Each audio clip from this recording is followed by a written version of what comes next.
Vamos abrir a palavra de Deus lá em Romanos 3. Nós vamos ler do 21 ao 31. Esse é o texto para a nossa meditação hoje.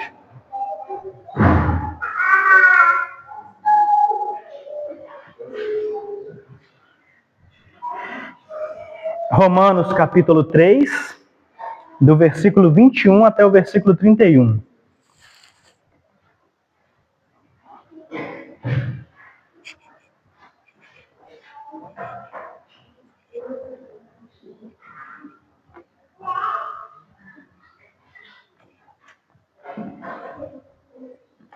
Diz assim a palavra de Deus: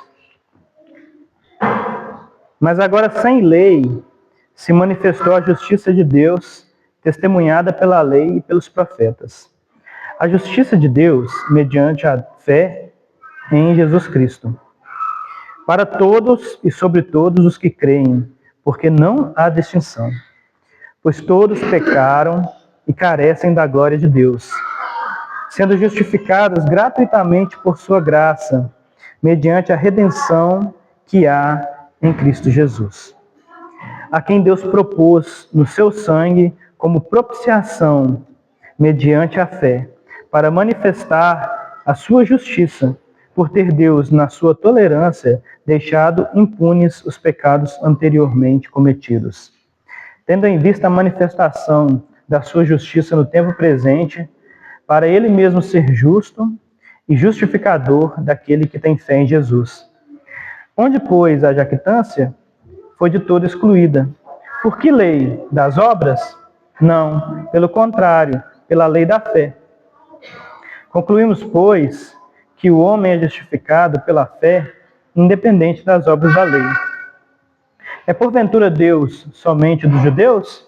Não. O é também dos gentios? Sim, também dos gentios. Visto que Deus é um só, o qual justificará por fé o circunciso e mediante a fé o incircunciso. Anulamos, pois, a lei pela fé? Não, de maneira nenhuma. Antes, confirmamos a lei. Até aí a palavra de Deus, vamos orar.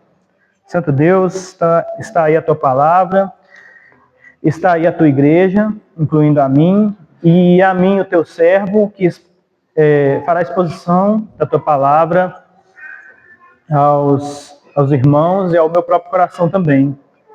Senhor, o que eu imploro ao Senhor é que o Senhor me dote de fidelidade à tua palavra e que o teu Espírito Santo, Senhor, possa me instruir na hora de ensinar, para que a tua palavra seja explicada de maneira que entenda e que, havendo entendimento, o Senhor haja com a tua poderosa mão.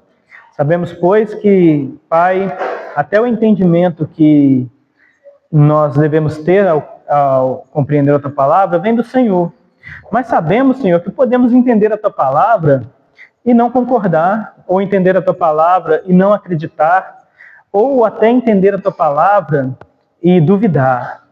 Mas, Senhor, nós não queremos ser assim, nós queremos entender a tua palavra e, através dela, ser mudados por ela.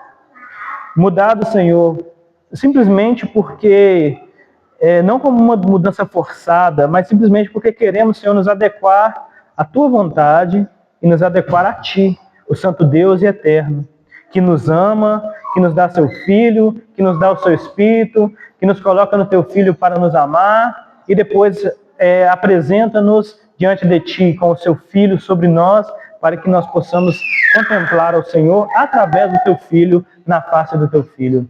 E, Senhor, queremos todas essas coisas, nós desejamos isso, Senhor, mais do que o ar que respiramos, um dia te contemplar através do seu Filho, para sempre, eternamente. Por isso precisamos da tua palavra e da compreensão, imploramos ela em nome de Jesus.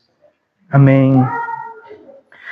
Semana passada nós meditamos a respeito da culpa universal de todo ser humano. E a culpa universal de todo ser humano é que, na verdade,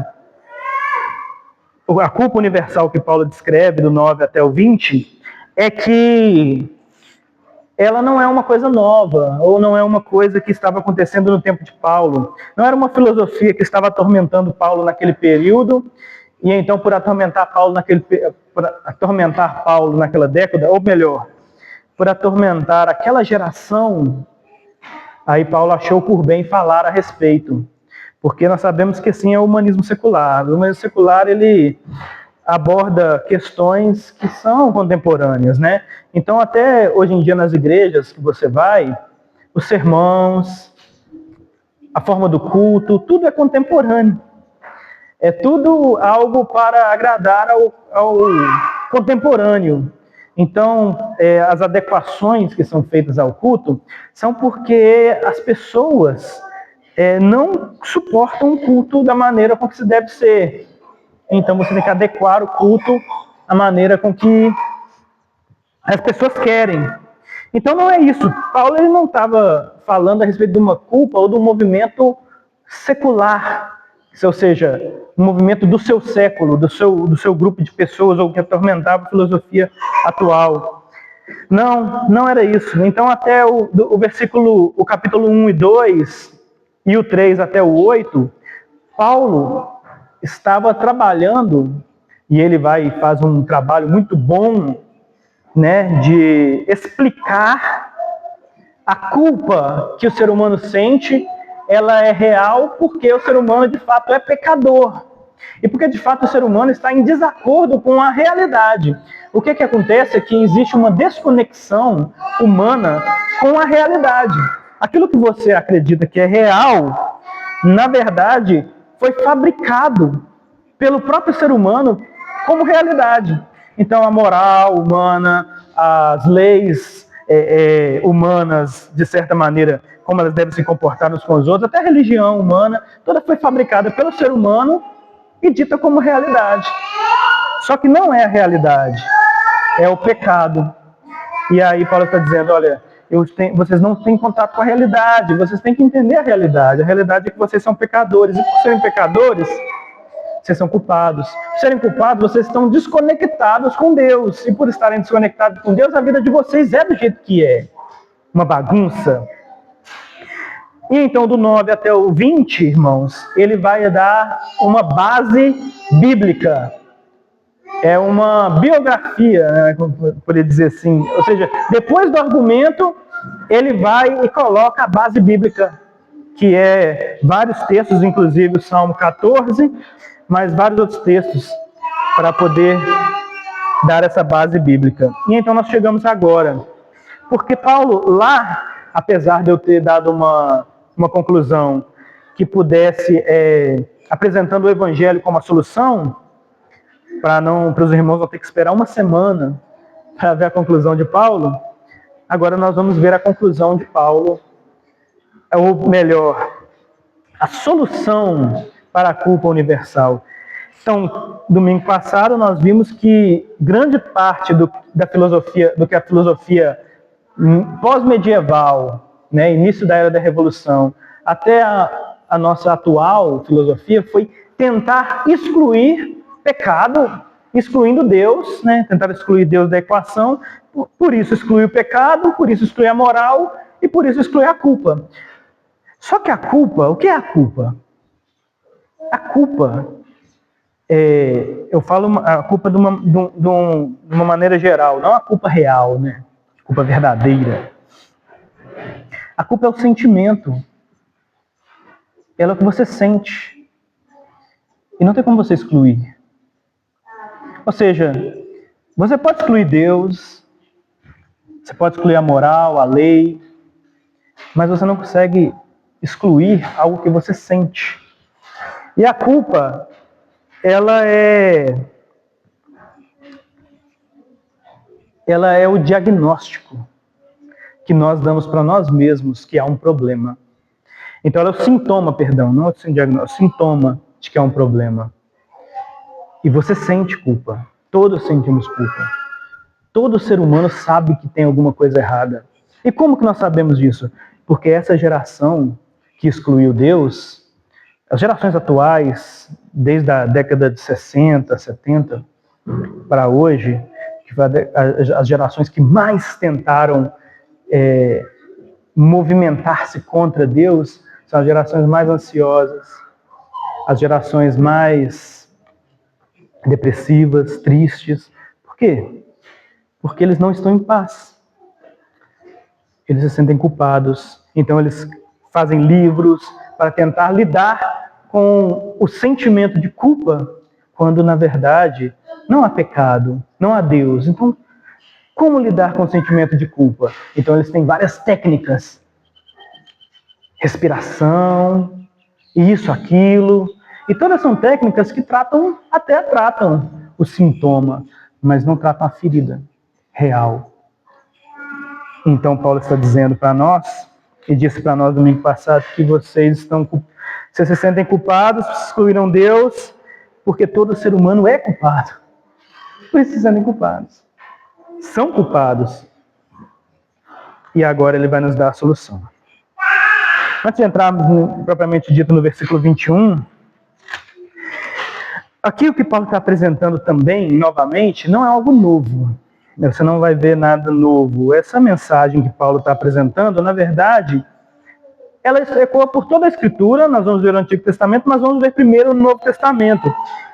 No Novo Testamento, na Bíblia, desde o Antigo Testamento até agora, onde é que nós estamos em Romanos, há vários resumos do Evangelho. Por que resumos do Evangelho? O Evangelho, ele é uma mensagem, mas ele é uma mensagem complexa. Ele não é uma mensagem tão simples, mas ela é tão complexa que ela pode ser simplificada. Por exemplo, Charles Spurgeon, na lápide dele, né? Na lápide das pessoas, hoje em dia não tem muito isso, eu não sei se tem tanto assim, mas as pessoas escrevem coisas que nós chamamos de epitáfio. Epitáfio é uma frase que você coloca na lápide da pessoa, que a pessoa escolhe ou em vida, ou que alguém escolhe para representar algo daquela pessoa. Então o epitáfio de Charles Spurgeon é: Cristo morreu por mim. Ele disse que isso era o resumo do Evangelho. Ele disse isso e pediu para colocasse isso na lápide dele. E por que é um resumo do Evangelho? Porque de fato é um resumo. Qual que é o resumo do Evangelho? Cristo morreu por mim, mas apesar de ser um bom resumo, ele só funciona se você sabe a mensagem inteira. Ou seja, é um resumo da mensagem, uma conclusão, mas só funciona se você sabe a mensagem inteira. Se você não sabe a mensagem e está escrito Cristo morreu por mim, você vai encarar que universalmente Cristo morreu por todos, ou Cristo morreu por você, e não vai te explicar a respeito do que isso provocou em você, do que isso provoca, do que isso realmente implica, certo? Então há vários resumos do Evangelho na Bíblia, mas a mensagem em si é complexa. Mas quando você conhece a mensagem do Evangelho, o que é o Evangelho, você consegue identificar na Bíblia os resumos e consegue identificar os pontos centrais trabalhados na Bíblia. Eu vou trazer alguns resumos, por exemplo, 1 Coríntios 15, 3 e 4 diz assim: porque primeiramente vos entreguei o que recebi, que Cristo morreu por nossos pecados, segundo as Escrituras, e foi sepultado, e que ressuscitou ao terceiro dia, segundo as Escrituras. É um resumo do Evangelho. Aqui há núcleos presentes, substituição, realidade histórica, ele foi sepultado, e depois a realidade espiritual, ele ressuscitou, né, a vitória. João 3,16, todo mundo conhece, porque Deus amou o mundo de tal maneira que deu seu Filho unigênito para que todo aquele que nele crê não pereça, mas tenha a vida eterna. É um outro resumo do Evangelho, que tem a origem, o amor de Deus, o meio, a entrega do Filho, a resposta à fé e o resultado, vida eterna. Efésios 2, 8 e 9, porque pela graça sois salvos por meio da fé. Isso não vem de vós, é dom de Deus, não vem de obras para que ninguém se glorie. Romanos 10, 9, se com a tua boca confessares o Senhor Jesus e em teu coração creres que Deus o ressuscitou de dentre os mortos, será salvo. 2 Coríntios 5, 21, aquele que não conheceu o pecado, o fez pecado por nós, para que nele fôssemos feitos justiça de Deus. Todos esses apresentados no Novo Testamento são resumos de partes centrais do Evangelho. de partes centrais do Evangelho, resumos da mensagem do Evangelho. Mas, como eu disse, sem a mensagem completa, você não tem. Sem a mensagem completa, é impossível, você não consegue trabalhar essa mensagem com resumos. Então você precisa conhecer o Evangelho. Inclusive, hoje, a nossa proposta é trabalhar um ponto da mensagem e não a mensagem inteira. É possível, né, trabalhar a mensagem do Evangelho inteira, apesar de ser... Se você trabalha a mensagem do Evangelho inteira num sermão, você ainda resume, porque ela continua sendo... Ela tem muita complexidade que há necessidade de ser explicada. Então, hoje, nós vamos trabalhar a justificação pela fé. Justificação pela fé. Que é uma das partes centrais do Evangelho. E nós vamos trabalhar ela hoje, aqui em Romanos 3. E todos esses textos que eu disse do Evangelho tratam pontos resumos, que são pontos do Evangelho. E eles apontam para uma mesma realidade. Qual é essa realidade? O homem é pecador. Então, essas realidades são axiomas. O que é um axioma? Um axioma é uma verdade que necessariamente é o ponto de partida para qualquer silogismo lógico que você vai realizar. É uma verdade central e a partir dela você trabalha outras verdades. Então, quais que são os axiomas? O homem é pecador. Outro, Deus é justo. Outro, Cristo é o Salvador. E por último, a fé é o meio. Então, a partir desses 4 pontos, você reconhecendo eles como axiomas, ou seja, verdades absolutas, você consegue trabalhar na sua vida, ou identificar na sua vida, ou até no texto bíblico, o Evangelho. E nos textos bíblicos em si, o Evangelho. E então surge grandes esclarecimentos, você consegue pegar a Bíblia, ler e ser esclarecido, e grandes dúvidas, muitas dúvidas, porque se essas coisas são verdade, como elas se comportam com textos como o texto que nós vamos ler aqui agora e estudar? Durante a Reforma Protestante, né, houve um resumo do que aconteceu, foi grandes gritos, 5 grandes gritos, que são 5 solas da Reforma. O primeiro sola é sola Escritura, o segundo é esse. Se nós se desse continuidade, nós trabalhamos o sola Escritura semana passada, né? Porque Paulo, ele usou a Escritura para poder definir o pensamento dele, né? E explicar o pensamento dele. Agora nós estamos no sola fide, ou somente a fé. E o que isso significa?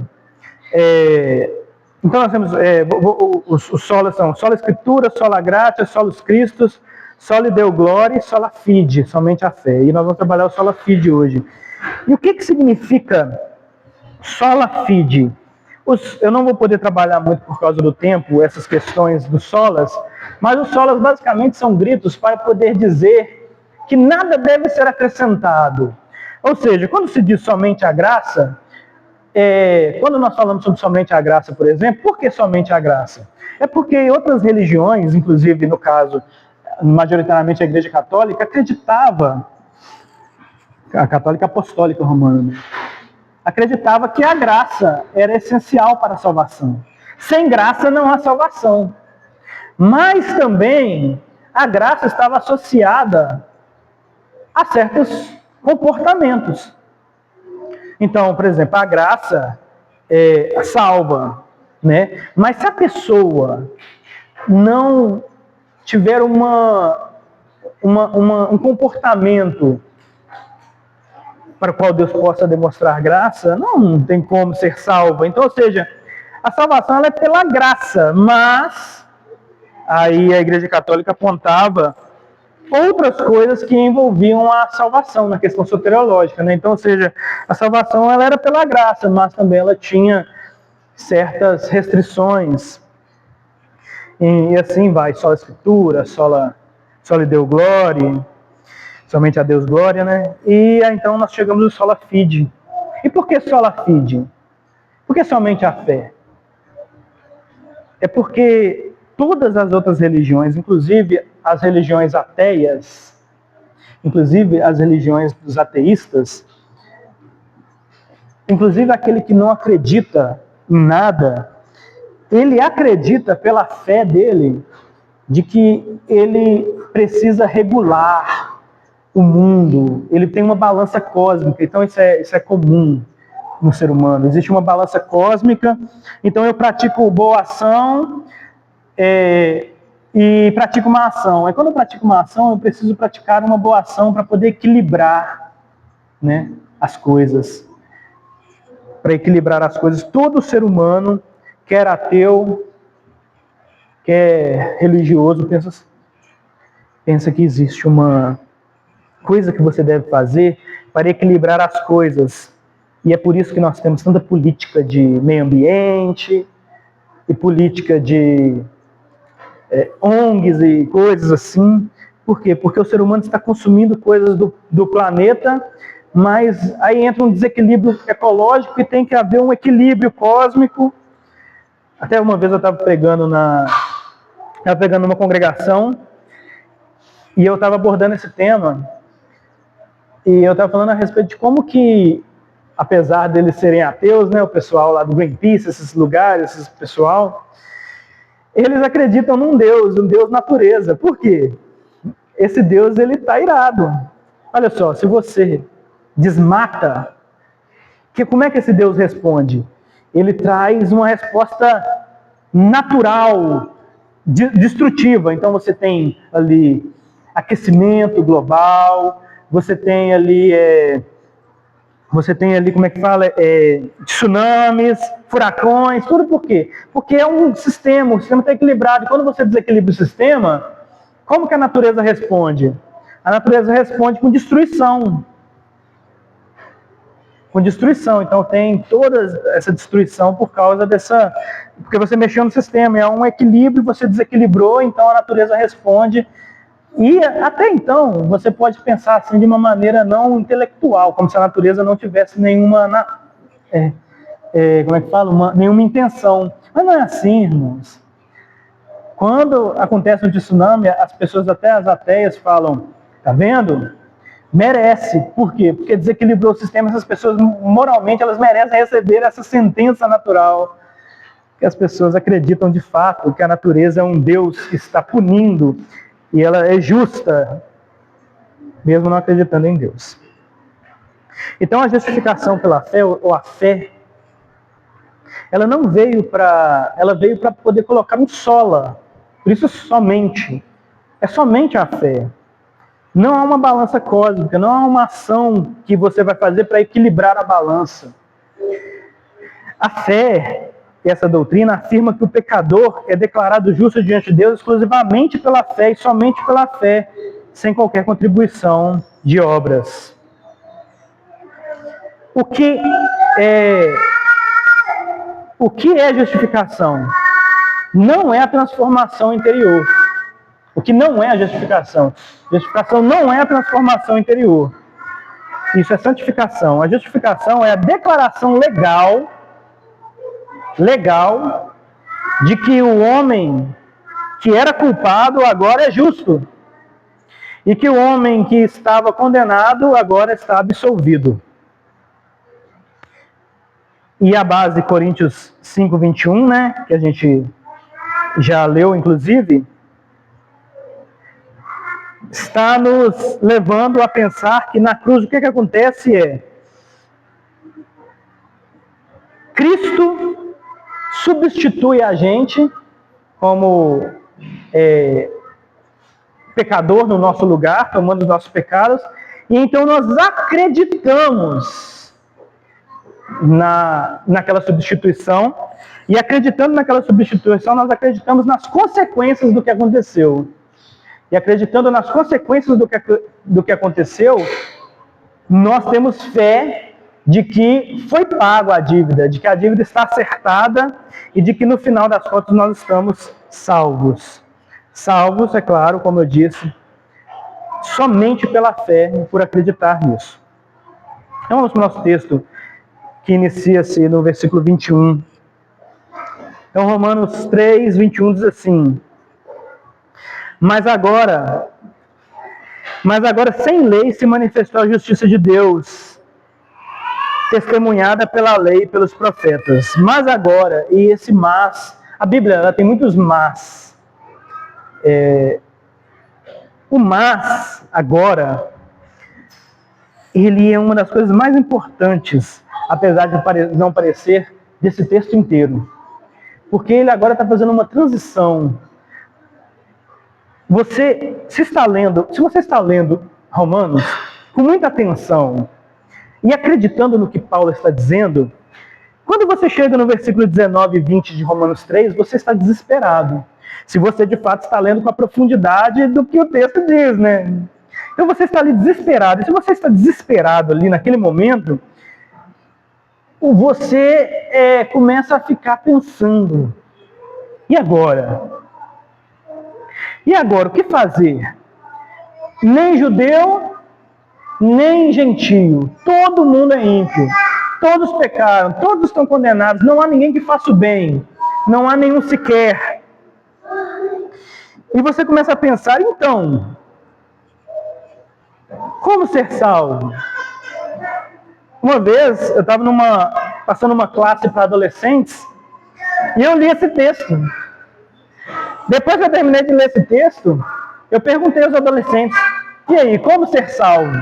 Aí eles começaram a falar coisas naturais, tipo: nós temos que conhecer Deus, nós temos que fazer o bem, nós precisamos fazer boas obras.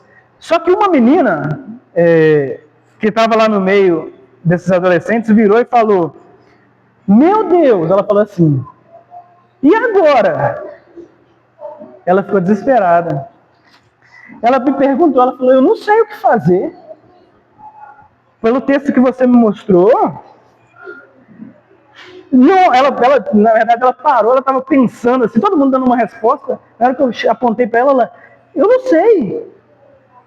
O que fazer? Estou desesperada, agora não tem solução. Qual a solução? É óbvio que ela imaginava que tinha uma solução, né? Senão, mas ela não sabia. Eu falei: a solução é esse mas. É isso. Mas agora, irmãos, há uma virada aqui. Você está desesperado, você está procurando um mas. Você quer saber o que acontece de fato. Como ser salvo? Tem que existir um mas na sua vida. Tem que existir um basta. Tem que existir Existe uma resposta. Esse mas é isso. Senão, você será como todas as pessoas do nosso século, que excluíram Deus da equação, mas estão culpados e não sabem por quê. Não existe um mas na vida delas. Não existe um mas agora tem uma solução. Só existe o problema. Ou o mas agora da pessoa é o quê? Livros de autoajuda? Soluções psicológicas? Ir para a praia? Né? A gente que acha que é isso vai resolver. Na verdade, tudo que eu estou precisando para me melhorar na minha mente, assim, é ir para a praia. Ir para a fazenda, passar uns dias no mato. Aí eu vou estar alinhado ali com o cosmos, alinhado com o mundo mesmo. Não existe um mas agora. O mas agora é fraco. Não resolve o problema, porque daqui ele vai para a praia, passa as férias na praia, mas aí passa um ano, nas outras férias ele tem que ir para a praia de novo. Ele tem que ir para a fazenda de novo. Ele está completamente no mesmo lugar. Está completamente perdido. Paulo marca uma mudança radical na vida de cada pessoa, mas na história também. Mas agora chegou. Então Jesus, lá em João 4, diz que ele estava no poço e uma mulher foi lá buscar água, né, a mulher samaritana. E a mulher samaritana, depois de eles estarem conversando, ela fez uma pergunta: olha, uns dizem que o lugar de adorar é no templo, outros dizem que o lugar de adorar o lugar certo de adorar é na montanha aqui. Onde é o lugar de adorar? Aí Jesus disse: em verdade te digo que vem a hora e já chegou. Era o mais agora. Chegou. Entre os verdadeiros adoradores adorarão o Pai em espírito e em verdade. Vem a hora e já chegou. É agora. Mais agora. Chegou esse momento. Esse momento chegou para Paulo na estrada de Damasco. Chegou mais agora para ele. E o que eu quero incentivar os irmãos é identificar se não chegou ainda ou quando chegou o mais agora para vocês. A solução. Identificar a solução real. Não uma solução temporal do nosso tempo, secular, para a culpa que vocês sentem, que eu sinto, porque existe pecado de fato, porque existe Deus. Porque nós não somos como aquele tolo que cantamos aqui no versículo 14, no capítulo 14 de Salmos: não há Deus, ou Deus não existe, ou Deus não faz nada, ou não importa o que eu faça, Deus não vai agir. Nós não somos esse tolo, nós somos Deus age. E como que ele age? Pune pecado, e eu sou pecador. E agora? Mas agora, para mim há uma solução. Há uma mudança na história. Na história da redenção. Depois de provar que todos estão debaixo do pecado, ele introduz essa solução. E mais agora o quê? Mas agora, sem lei, se manifestou a justiça de Deus, testemunhada pela lei e pelos profetas. Ou seja, os profetas no Antigo Testamento haviam testemunhado sobre o evento. E o evento agora se manifestou presente, no tempo presente, mas agora se manifestou a justiça de Deus. E a justiça de Deus, irmãos, como eu disse, o nosso século, e você também e eu podemos estar atrelados ao nosso século com pensamentos seculares, acreditando não na manifestação da justiça de Deus, mas acreditando na descoberta. A justiça de Deus não é uma descoberta intelectual que você fará na sua vida. Apesar de nós, curiosamente, estudarmos a Bíblia e queremos entender, a justificação ela não é uma descoberta. Você pode até entender.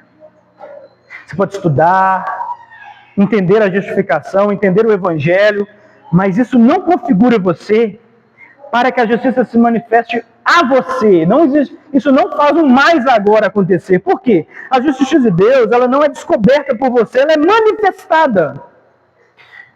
Séculos e séculos passaram. E ninguém sabia o que aconteceria.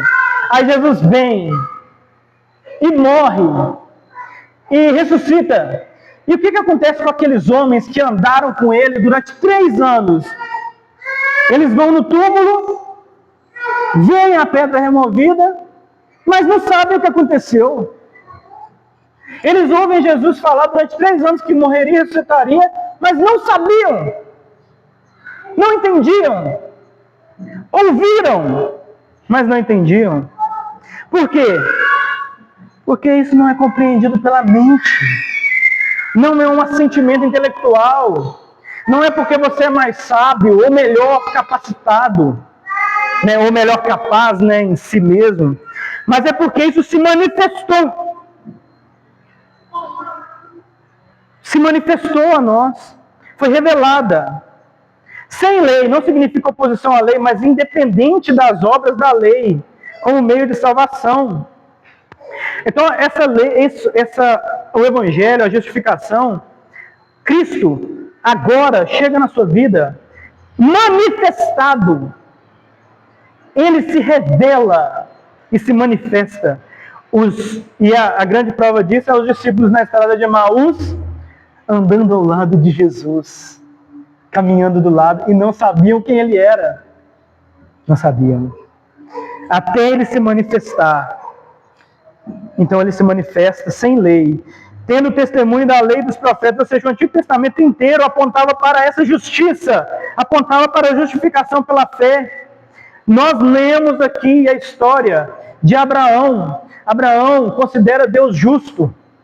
E ele começa a argumentar com Deus, dizendo: se o Senhor é justo, o Senhor destruiria a cidade, o Senhor destruiria a cidade justos com injustos?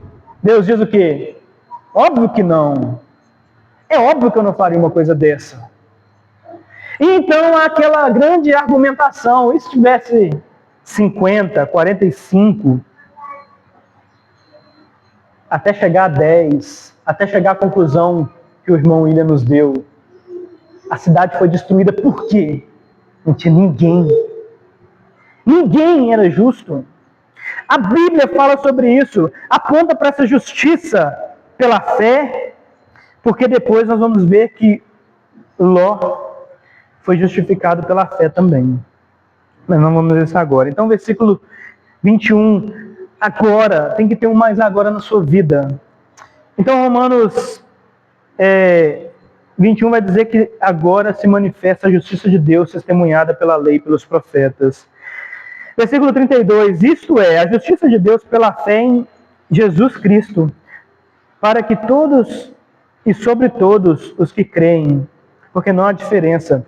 A justiça pela fé, a fé é o canal, não a causa. É o canal para a salvação. O mérito não está em você. O mérito está em Cristo. Ou seja, quando é manifestada a justiça de Deus, ela é manifestada pela fé em Jesus Cristo, para todos e sobre todos os que creem. Todos que creem. Você olha para Jesus e você acredita. Você acredita no quê? Você acredita no que ele fez. Você acredita na manifestação dele, da justiça dele. E então esse canal afeta você. A oferta é universal, para todos e sobre todos. Não há diferença.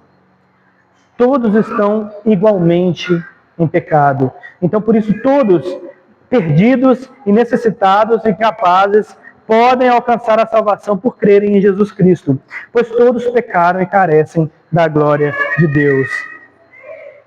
Paulo apontando novamente para o mesmo texto de Salmo 14. No 3:24 ele diz, continua dizendo, todos pecaram e carecem da glória de Deus, 24, sendo justificados gratuitamente por sua graça, mediante a redenção que há em Cristo Jesus. Aqui, irmãos, há uma aparente redundância, né? Mas não é. Olha só, diz assim, sendo justificados gratuitamente pela sua graça, mediante a redenção que há em Cristo Jesus. Gratuitamente e de graça parece redundância, parece até ser um pleonasmo, né? Mas não é. O que ele está dizendo é que a graça, essa coisa que é chamada de graça na Bíblia, ela é um dom de Deus, ela é algo do caráter de Deus. Ou seja, você vai ser salvo com base no ponto do caráter de Deus. Quando você ora e você é justificado gratuitamente, sem mérito seu, sem obra, você é justificado através do caráter de Deus, que é a graça. Ela é parte do caráter de Deus. É quem Deus é. Deus é gracioso. É parte do seu caráter. Então você confia no caráter de Deus. E aí, o versículo continua dizendo, mediante a redenção que há em Jesus. O que isso significa? Esse favor imerecido, a graça, ela é, e a redenção, ela está dizendo a respeito de que Cristo é a revelação do caráter de Deus. Cristo é a revelação da graça. O caráter de Deus foi revelado em Jesus Cristo através do quê? Desse ponto, dessa face de Cristo, que é graça. Graça. A redenção que é em Jesus Cristo, ou seja, o Cristo, mostra o caráter de Deus, o Deus eterno, através da graça. Através da redenção que há nele. Por isso, Colossenses vai dizer que ele é a imagem do Deus invisível. Porque nele foi revelado partes do caráter de Deus, ou melhor, plenamente o caráter de Deus. Redenção, a linguagem de escravidão, alguém que paga o preço. Você é redimido. A redenção que é em Jesus Cristo, redenção, na verdade, eu gostaria que os irmãos assistissem a aula quando nós fizermos em Ruth. Ruth é o livro da redenção. Ele explica a redenção de uma maneira maravilhosa. Livro de Ruth. A redenção que nós ganhamos tem aquela linguagem que Paulo está apresentando, tem aquela linguagem do Antigo Testamento, que era alguém que, quando você tinha uma dívida e você se vendia como escravo para alguém, poderia uma pessoa da sua família, alguém com autoridade para isso, podia te resgatar, ou resgatar parte de uma terra, por exemplo, de uma terra sua que foi vendida para se pagar uma dívida. Então, um resgatador redimia você, redimia essa terra, pagando o preço por ela e comprando ela e te devolvendo. Cristo é esse resgatador de todo aquele que nele crê. Todo aquele que crê em Jesus é resgatado por ele, é comprado de volta, é recebido. Ele pagou o preço para a sua liberdade, para que você possa ser livre. E você crê, e de graça você recebe a redenção. E não só isso, esse versículo é mais profundo, ele vai dizer que a redenção é o Cristo. A liberdade é o Cristo. A recompensa que você receberá é o Cristo. Ou seja, você pecou, você foi contra Deus, você foi inimigo de Deus, e você estava condenado à morte. E o que Cristo faz? Ele compra você para Ele. E agora você recebe o quê? Cristo. Você ganha Ele para você. Ele é meu e eu sou dele. O versículo 25 continua dizendo: a quem Deus propôs no seu sangue como propiciação, mediante a fé. Novamente, mediante a fé. Para manifestar a sua justiça, por ter Deus, na sua tolerância, deixado impunes os pecados anteriores cometidos. Então, como explicar esse versículo? Muita gente tenta tratar esse versículo juntamente com outros para dizer que Deus, de certa forma, não leva em conta o tempo da... Deus não leva em conta o tempo da ignorância, como se Deus não estivesse se importando, ou como se Deus esquecesse. Sim, as pessoas falam que Deus joga no mar do esquecimento do Senhor, como se Deus dissesse assim: Tiago pecou, mas está tranquilo, Tiago, eu te perdoo, tá beleza. Aí eu confesso, Senhor, pequei. Aí Deus fala: não, beleza, te perdoo, meu amigo, te perdoo. Está livre, pode ir embora, você está perdoado. Não. A proposta de Deus, o que Deus propôs em Cristo, no seu sangue, é Ele servir de propiciação. E essa palavra estranha na Bíblia, ela vem de propiciatório. O que é o propiciatório? E como entender, como que Deus pode deixar e tolerar impunes os pecados anteriormente cometidos? É por causa do propiciatório. Então, na época da lei, quando você ia no templo se purificar do seu pecado, você estava cheio de pecado. É óbvio que você não pode se purificar você não pode realizar uma ação para ir pedir perdão pelo seu pecado. Ou seja, você se purifica para você se chegar a Deus. Aí pedir perdão pelo seu pecado, isso é lógico. O que você faz? Você precisava levar um cordeiro, um animal, uma oferta, e você levava esse cordeiro, e esse cordeiro era morto no seu lugar. E então aspergia-se o sangue sobre o propiciatório, e então você era perdoado.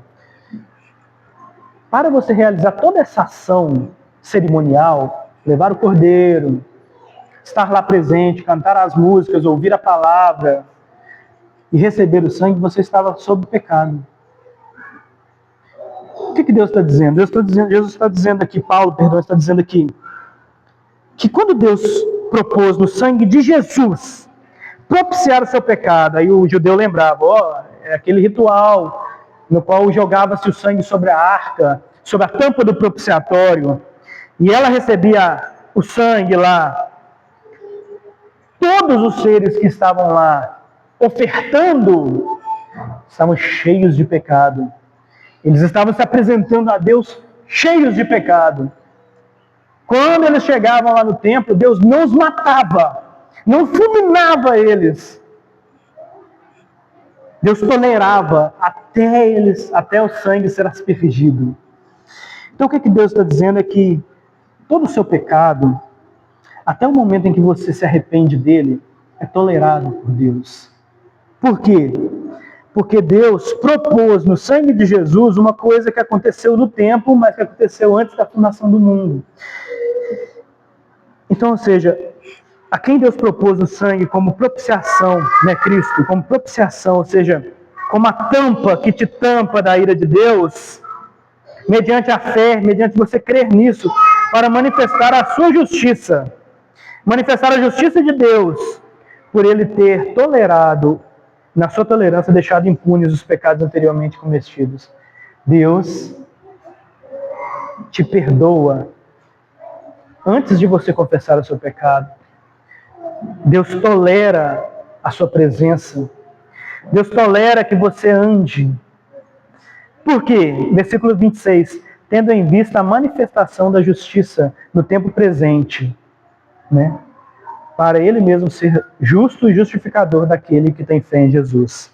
Então, nós estamos chegando ao fim, né? Entra a grande pergunta.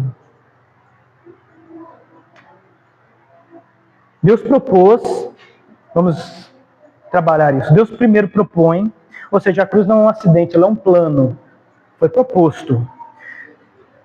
E na propiciação, o sacrifício que satisfaz a ira de Deus, pelo sangue, não há evangelho sem o sangue, sem a cruz. Porque na sua paciência, ou seja, Deus suportou os pecados do passado, aguardando o momento da cruz.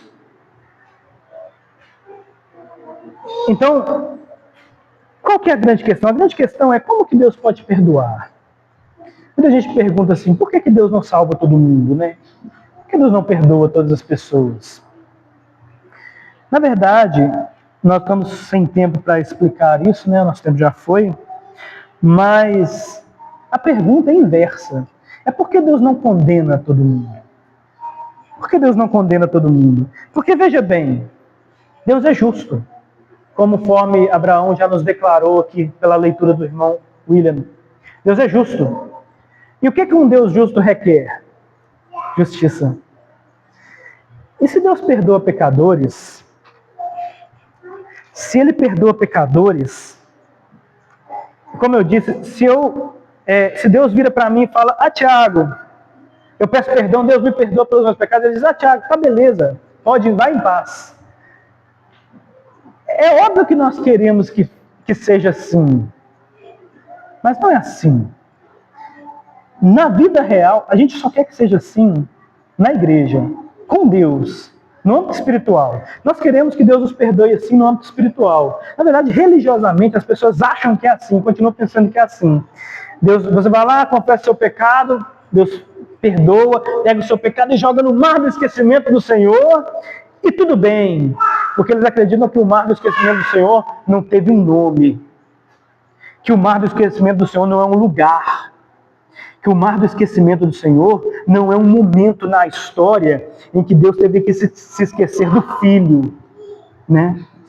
Então eu acredito que Deus está fazendo isso, Deus está vendo as pessoas pedem perdão, ele, beleza, está perdoado. Mas só no âmbito cristão. Porque quando você vai para um julgamento, e você chega lá no juiz, está diante do juiz o réu e a vítima. A vítima roubou, matou, fez um mal para outra pessoa. E o juiz vira e fala assim, pessoas do tribunal, eis aqui o réu, criminoso, eis aqui a vítima dele, mas eu sou bom, sou um cara legal. Eu não faço maldade com as pessoas. Réu, pode ir embora. Te perdoo. Está perdoado.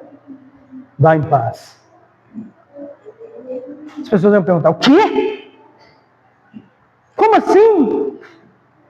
Ele matou. Roubou. Não há condenação. Ele falou, não, mas eu sou um juiz justo e bom. Eu perdoo. Não, você não é justo. As pessoas diriam para ele. Como você pode perdoar alguém que fez um mal? Essa pessoa que fez o mal merece o quê? Punição, condenação, justiça. Isso não é justiça. A pergunta é, como que Deus consegue ser justo me perdoando? Se eu acredito que o que Deus fez foi, eu diante do tribunal, ele falou, Tiago, está perdoado, vai em paz. Então, se eu acredito assim, eu não posso dizer como Abraão, o Deus justo não fará justiça.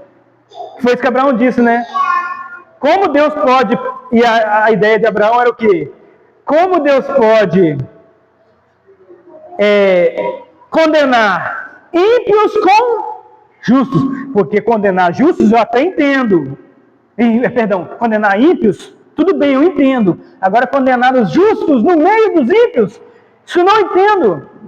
Até o momento em que Deus explicou, através das perguntas de Abraão, não há nenhum justo lá, Abraão. Então, Abraão deveria perguntar assim para Deus no final, mais uma pergunta, Senhor, eu me atrevo a fazer. Mais uma pergunta eu me atrevo a fazer. Como que o Senhor não destruirá a terra agora? Por que não destruir toda a terra? Porque nós achamos que Sodoma e Gomorra era má. Mas Deus falou, eu só destruo Sodoma e Gomorra porque não há justos lá, assim como não há justos na terra. Então Abraão deveria se preocupar e dizer, olha, então quer dizer que quem subsistirá se o Senhor olhar a iniquidade?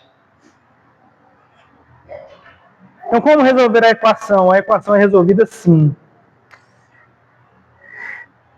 Tendo em vista, 25 e 26, a quem Deus propôs no seu sangue como propiciação mediante a fé para manifestar a sua justiça, por ter Deus na sua tolerância deixado impunes os pecados anteriormente cometidos. Tendo em vista a manifestação da sua justiça no tempo presente, para que ele mesmo fosse o justo e o justificador daquele que tem fé em Jesus. E como que ele pode ser o justo e o justificador daquele que tem fé em Jesus? O Cristo é dado como medida e paga a nossa redenção. O Cristo é o nosso propiciatório. O Cristo é o sangue e o cordeiro que será morto em nosso lugar. Então, quando você ajoelha no chão, lá na sua cama, no final do dia, e vai fazer suas confissões de pecado, você olha para Deus e pede perdão, você deve contemplar a cruz. E você deve fazer essa famosa frase, né? Deus, não puna o meu pecado em mim, puna o meu pecado em Cristo. Sabe essa coisa que me deu tanto prazer, a cobiça que me deu tanto prazer na hora que eu cobicei e agora me envergonha? Então, faz Jesus Cristo receber sobre ele cobiça no meu lugar. E depois esmague ele lá no meu lugar. E aplique em mim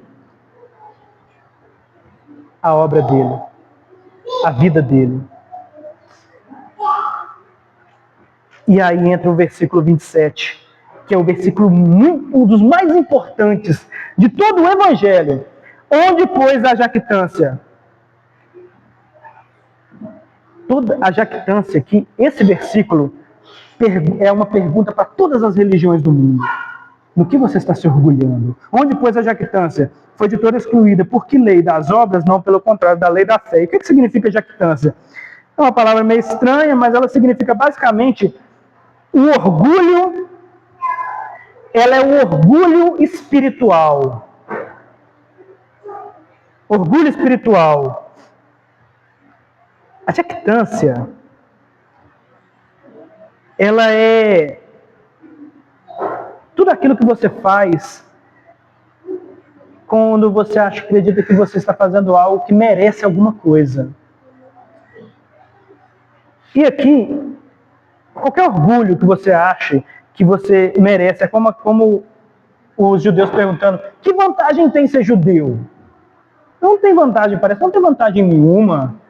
Então, isso é jactância, achar que há alguma vantagem. Achar que você faz alguma coisa. Então, a jactância, ela é de toda excluída. Por quê? Irmãos, pensem o seguinte.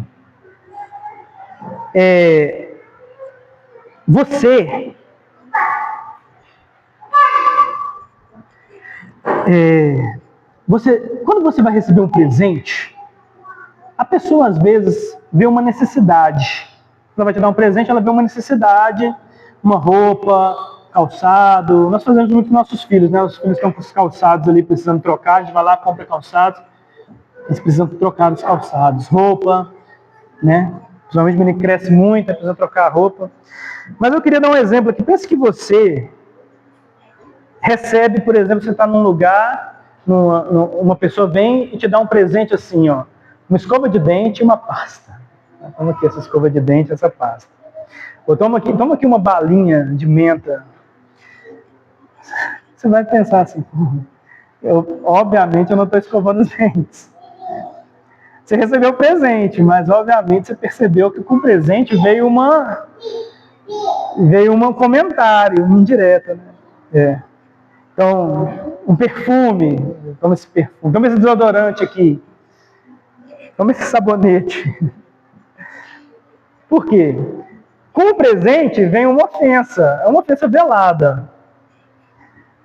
E a ofensa diz alguma coisa sobre você. Então, se você recebe uma escova de dente, a pessoa está dizendo, olha, você está precisando escovar os dentes. Você recebeu um presente. Qual que é o presente? A cruz. E o que a cruz está dizendo para você? Quando você olha para a cruz, o que você vê? Vamos encerrar por aqui hoje.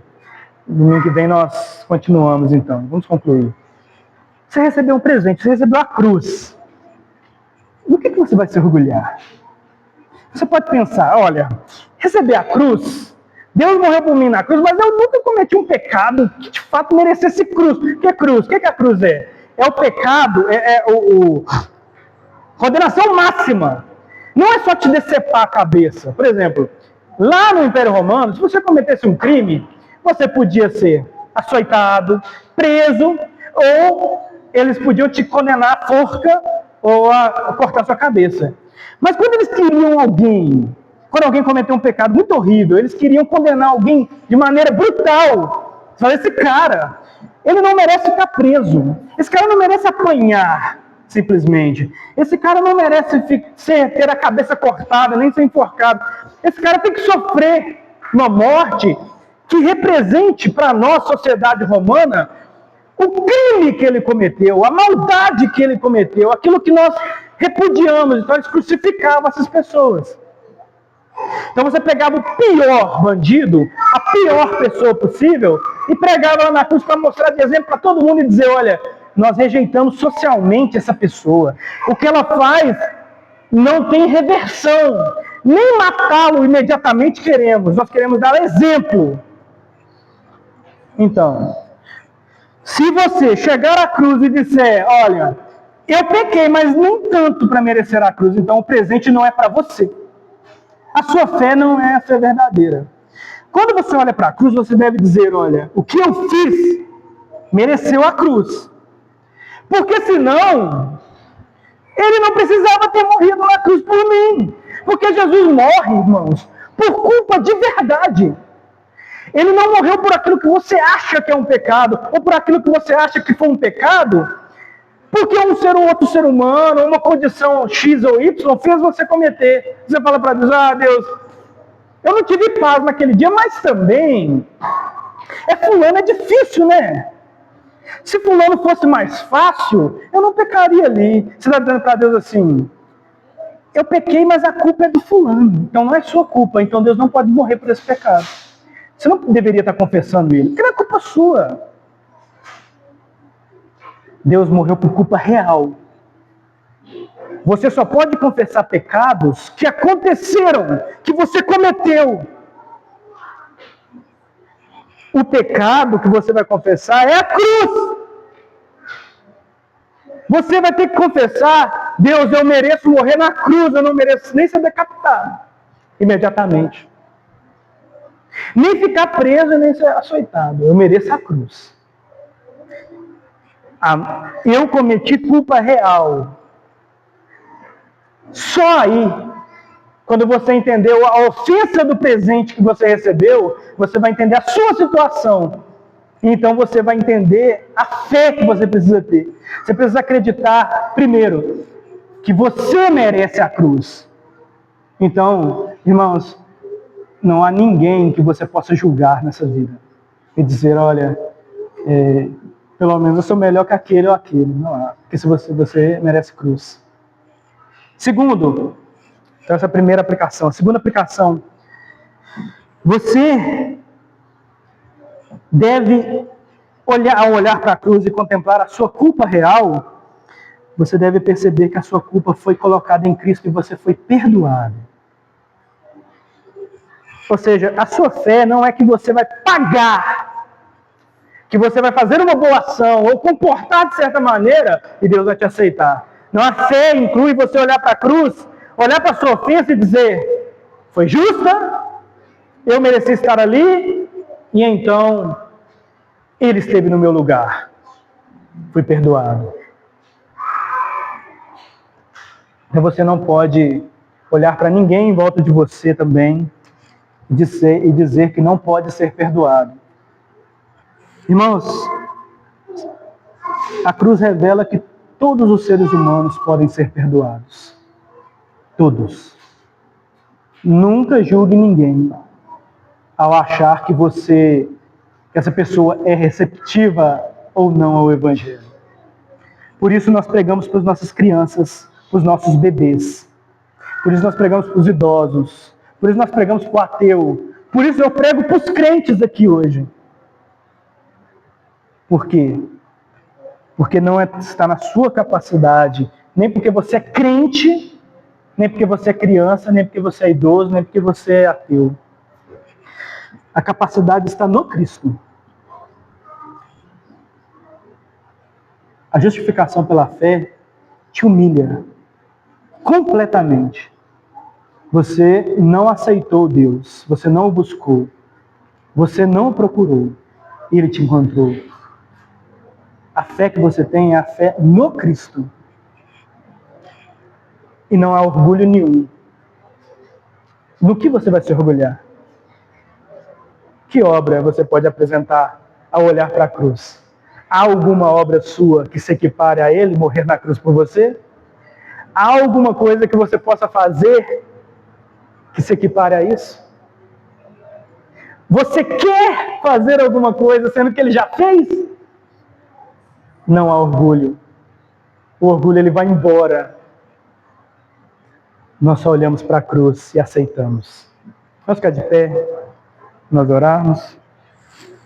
Santo Deus, obrigado, Pai, por mais esse dia, no qual podemos contemplar a Tua cruz e com fé acreditarmos que ali estávamos nós em Cristo. Não é que foi substituído e nós estivemos na cruz. Não, nós não passamos pela cruz. Não fomos crucificados. Fomos crucificados nele, inseridos nele. Nós estávamos lá, protegidos da cruz, e ele recebendo a cruz em nosso lugar. E também não há mérito nenhum em nossa vida que nós possamos agregar, porque Jesus viveu a vida perfeita. Ele teve a morte perfeita, mas ele viveu a vida perfeita em nosso lugar. Então, o que nós vamos adicionar ao perfeito? Nossas boas obras? Não, Pai. Nós queremos adicionar a obra de Cristo e os méritos dele, para a própria glória do Senhor e para a nossa vergonha, mas para a nossa alegria. porque nós nos alegramos no Cristo e acreditamos e confiamos nele, desde hoje para todo sempre. Porque houve um mas agora na nossa vida. Mas agora, pecadores, recebemos o Cristo como propiciação e redenção. E acreditamos nisso. Estamos firmes nessa promessa. Para a glória do Senhor, em nome de Jesus. Amém, meus irmãos.